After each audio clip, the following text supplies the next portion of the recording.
భార్యాభర్తలకు సంబంధించి మరి ఇక్కడ భార్యాభర్తల మధ్య గొడవలు పెరగడం, అదేవిధంగా భార్యాభర్తల జీవితంలో మరొకరు ఎంటర్ అవ్వడం, మరి ఇంకా దాంపత్య జీవితము సుఖంగా మారాలి అని అనుకున్న, దాంపత్య జీవితంలో ఒడిదుడుకుల నుండి విముక్తి పొంది ప్రశాంతమైనటువంటి జీవితం గడపాలి అనుకున్న, కుటుంబంలో శాంతి వాతావరణం నెలకొల్పాలి అని అనుకునేటువంటి వారు తప్పకుండా మన ఈ చక్కటి ప్రిడిక్షన్ను ఫాలో అవ్వండి.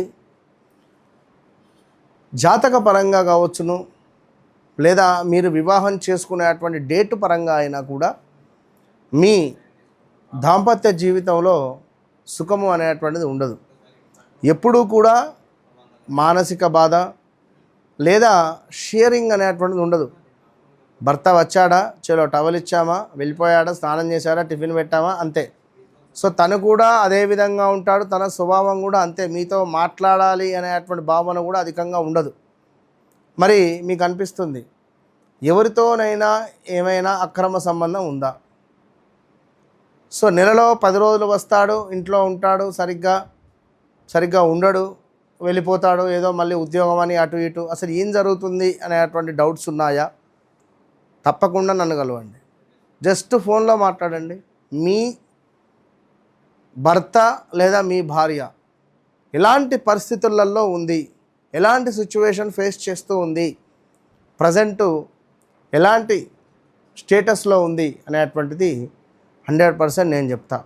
ఎందుకంటే ఒక బంగారం పోయింది అంటేనే ఫలానా చోట ఉంది, లేదా ఫలానా వారు తీశారు అని మనం క్లియర్గా చెప్తూ ఉన్నాం.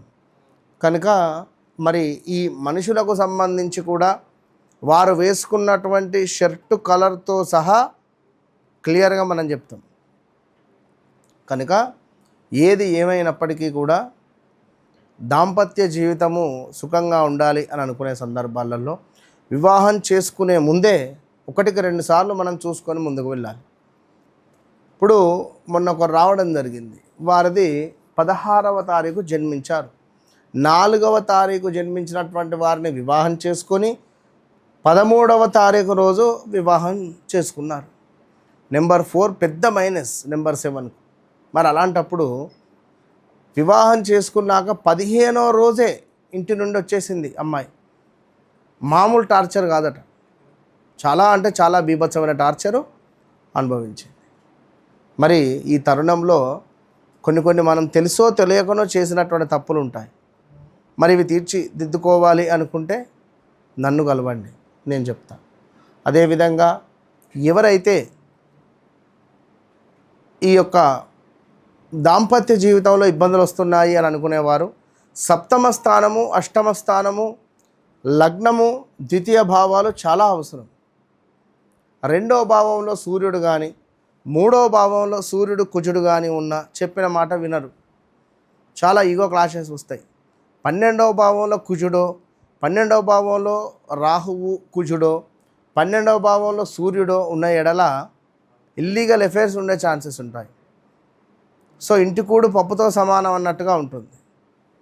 సో అదేవిధంగా అబ్బాయికున్న అమ్మాయికున్న నెంబర్ 9 రిలేటెడు, 18 రిలేటెడు, 6 రిలేటెడు, ఈ డేట్స్లో జన్మించినటువంటి వారికి బ్రేకప్స్ కానీ, కొంతమేర రెండో వివాహాలు కానీ, ఎంగేజ్మెంట్ అయ్యి ఆ బ్రేకప్ జరగడం కానీ, ఎంగేజ్మెంట్ అయ్యి ఆ వివాహ సమయానికి నాకు అద్దు అనడం కానీ, లేదా వివాహం అయిన రోజో మరుసటి రోజు యాక్సిడెంట్స్ జరగడం కానీ, ఇలాంటివి ఎన్నో పరిణామాలు ఉంటాయి. వివాహం జరిగిన తర్వాత వితిన్ 3 to 6 monthsలో వాళ్ళ ఇంట్లో ఎవరైనా ఒకరు మరణించడాలు, ఇలాంటివి జరిగే ఛాన్సెస్ ఎన్నెన్నో కూడా ఉంటాయి. కనుక దాంపత్య జీవితంలో సూర్యుడు, కుజుడు, అదేవిధంగా మెయిన్ ఇవి రెండు శనేశ్వరుడు, ఈ గ్రహాలు మనకు మంచి స్థానాలలో ఉన్న ఎడల మంచి ఫలితాలు మనకు లభించే పరిస్థితి ఉంటుంది.